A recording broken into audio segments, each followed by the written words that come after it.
రాలు పూల తేనియకై రాతి పూల తుమ్మెదనై ఈ నిషేధి నీడలలో నివురులాగా మిగిలానని శిథిల జీవినైనానని తొలకరి మెరుపుల లేఖలతో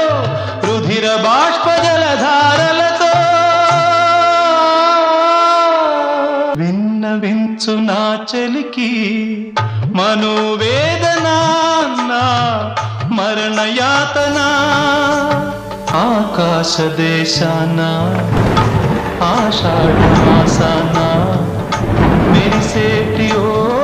మేఘమా విరహమో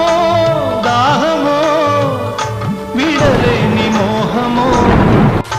వినిపించు నా చెలికి మేఘ సందేశం